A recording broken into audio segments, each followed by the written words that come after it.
सर्वमंगल मांगल्यम सर्व पाप प्रणाशनम चिंता शोक प्रशमनम आयुर्वर्धन उत्तमम।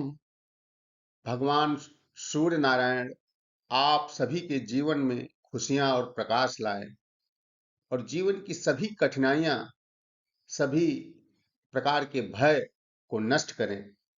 मैं Shiv Shankar Singh, karma alignment consultancy astrology centre में आप सभी का हार्दिक स्वागत एवं अभिनंदन करता हूं। मित्रों, आज मैं आप सबको कुंडली के 12 भावों के बारे में बताना चाहता हूं। कुंडली के प्रत्येक भाव आपके जीवन में क्या महत्व रखते हैं, हम कैसे प्रत्येक भाव के बारे में जानकर उन उन चीजों को जो जिसके लिए वह भाव हमारे जीवन पर प्रभाव डालते हैं, उनको कैसे संतुलित करते हुए अपने जीवन के तमाम जो लक्ष्य हैं, जीवन में जितनी भी कठिनाइयां हैं उसको दूर करते हुए अपने जीवन के महत्वपूर्ण बिंदुओं को कैसे प्राप्त कर सकते हैं। यह ज्योतिषीय जो नियम हैं, ज्योतिष के द्वारा जो हमारे महान ऋषि मुनियों ने बताया है, आप इसको बहुत ध्यान से सुने और सुनकर अपने जीवन के प्रत्येक क्षेत्र में अपार सफलता प्राप्त करने के कष्ट करेंगे। अब देखें, हमने आपके सामने एक प्रेजेंटेशन तैयार किया हुआ है जिसमें कुल 12 भाव हैं आपकी कुंडली में, और इन 12 भावों में प्रत्येक भाव किस किस चीज से आपके जीवन के किन किन चीजों को बताता है। आप बहुत आराम से, बहुत अच्छे ढंग से इसको बहुत सरल तरीके से इसको जान सकते हैं। देखिए, एक प्रथम भाव है, जहां लिखा हुआ है प्रथम भाव, इसके बाद द्वितीय भाव है, इसके बाद देखें आप तृतीय भाव, चतुर्थ भाव, पंचम भाव, छठा भाव, सातवां भाव, अष्टम भाव, नवम भाव, आपका दसम भाव, एकादश भाव एवं द्वादश भाव। मित्रों, आप देखिए, प्रथम भाव क्या है। प्रथम भाव आप स्वयं हैं, आपका शरीर, आप किस रंग के होंगे, आपकी आकृति कैसे होगी, आप कितने रूपवान होंगे, कितने ज्ञानवान होंगे, कितने बलवान होंगे, आपका मस्तिष्क कितना तेज होगा, आप कितने विवेकशील होंगे, आप कितने धैर्यवान होंगे, कितने बड़े गौरवशाली होंगे, कितनी विनम्रता आप में होगी, आपका स्वभाव कैसा होगा, ये सब कुछ की जानकारी प्रथम भाव से आप जान सकते हैं। और प्रथम भाव में जो ग्रह बैठे हुए हैं, प्रथम भाव की जो राशि है, उसके आधार पर हमारे ऋषि मुनियों ने बता दिया है कि आपका व्यक्तित्व, पूरा व्यक्तित्व और शरीर कैसा होगा। इसके बाद आगे बढ़ते तो देखते हैं कि हमारा द्वितीय भाव आता है। द्वितीय भाव क्या है? द्वितीय भाव आपकी वाणी है। आप जो कुछ भी बोलते हैं, कट बोलते हैं, सरल बोलते हैं, बहुत ही अच्छे वक्ता हो सकते हैं। तो इसमें बैठे हुए ग्रह बताएंगे आपकी वाणी का कंट्रोल द्वितीय भाव से। आपका बैंक बैलेंस, धन धान्य, आपकी जीवन में अर्जित की हुई संपूर्ण जो संपत्ति है, इसका ज्ञान, आपके कुटुंब, दूर दूर तक के जितने भी परिवार के सदस्य हैं, उनका ज्ञान, और ये मारक भाव भी है तो मृत्यु का भी। सत्य असत्य, आप कितने सत्यवादी होंगे, कितने असत्यवादी होंगे, कितने दानी होंगे, आपकी जिह्वा कैसी होगी, आप किस तरह का खाना खाना पसंद करेंगे, आपके दाएं नेत्र और आपके पड़ोसियों के बारे में इस द्वितीय भाव से हमारे ऋषियों मुनियों ने वहां पर बैठे ग्रहों के आधार पर वहां कौन सी राशि बैठी हुई है आपके जीवन में, आपकी कुंडली में, उससे इसका ज्ञान प्राप्त कर लेते हैं। इसके बाद आता है तृतीय भाव। तृतीय भाव से आप अपने पराक्रम को, आप कितने बड़े पराक्रमी हैं, आपका छोटा भाई बहन कैसे होंगे, उनके आप संबंध कैसे होंगे, आप कितने धैर्यशाली होंगे, आपकी माता की आयु कितनी होगी, आपकी माता की मृत्यु का ज्ञान भी वहां से जान सकते हैं। गुप्त शत्रु हैं, गला, कर्ण, ये जो कान है, एवं स्वास्थ्य संबंधी जो रोग हैं, बहुत लोगों को स्वास्थ्य संबंधी रोग हो जाते हैं, उसका ज्ञान।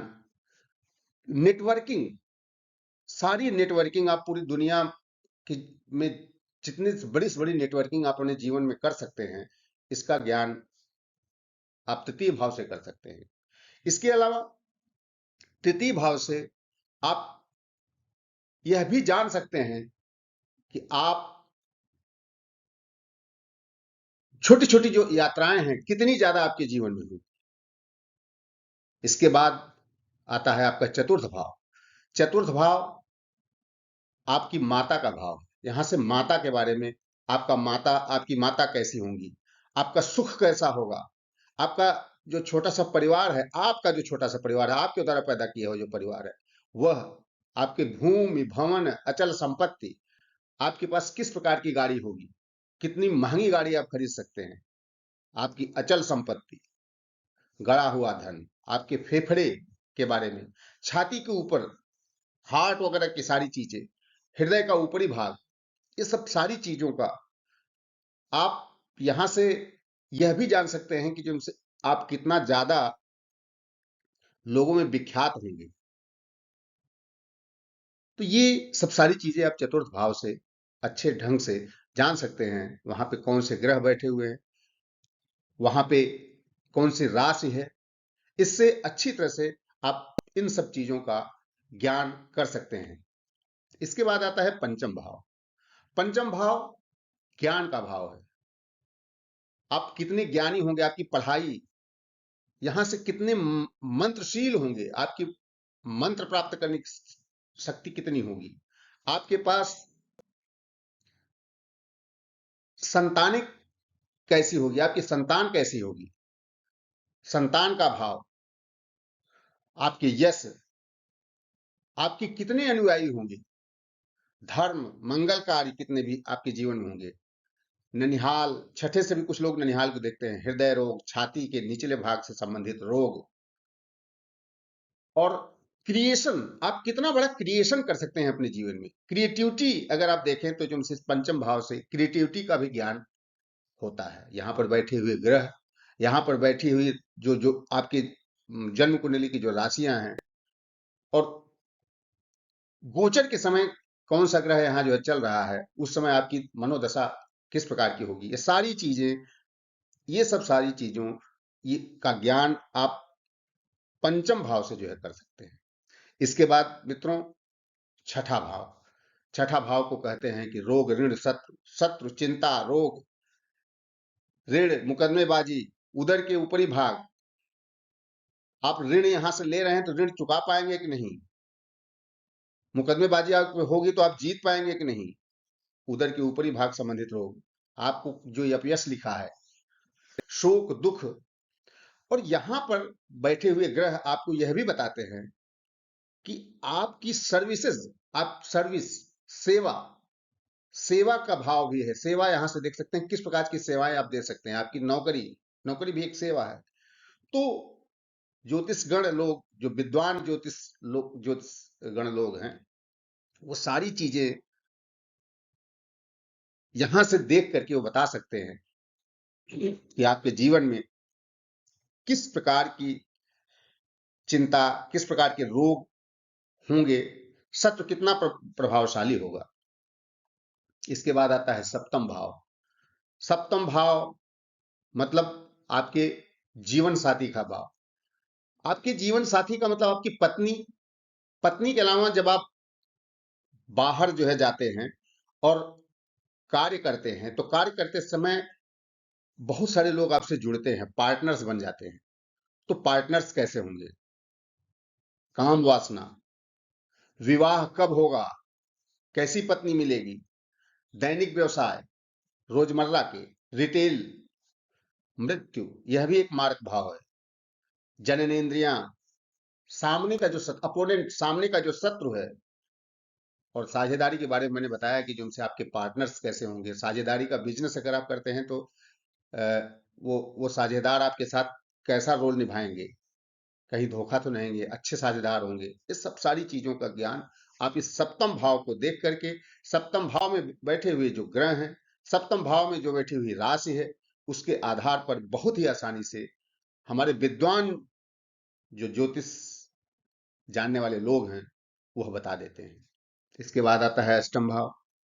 अष्टम भाव, ये भाव ऐसा है कि बहुत बड़े बड़े जो वैज्ञानिक रिसर्चर्स होते हैं, जिनसे अगर इस भाव में जिनसे उनका मजबूत है, तो बहुत बड़े रिसर्चर्स, वैज्ञानिक होते हैं, वो इस भाव से उनका आप विचार कर सकते हैं। आयु, जीवन, मृत्यु, आकस्मिक दुर्घटनाएं जो होती हैं, विदेश यात्रा इत्यादि भी हम यहां से देखते हैं। आकस्मिक परिवर्तन, आपके जीवन में एकाएक कुछ घटित हो जाता है, साध्य रोग हो जाते हैं, आप उदर के निचले भाग से संबंधित सारी चीजें हैं। जीवन बीमा से लोग हैं, आईबी, सीबीआई और इससे संबंधित जो लोग हैं, ये सारे लोगों का इस भाव से होता है कि इस क्षेत्र के जो खोजी प्रवृत्ति के जो लोग होते हैं, तो यहां से देखा जाता है कि वो इस भाव से देखे जाते हैं। इसके बाद आता है नवम भाव। नवम भाव आपका भाग्य भाव कहते हैं, धर्म का भाव कहते हैं। इसे पिता का भी भाव मानते हैं। साला, साली, संतान, तीसरी संतान को भी से हम देखते हैं। शिक्षा, गुरु,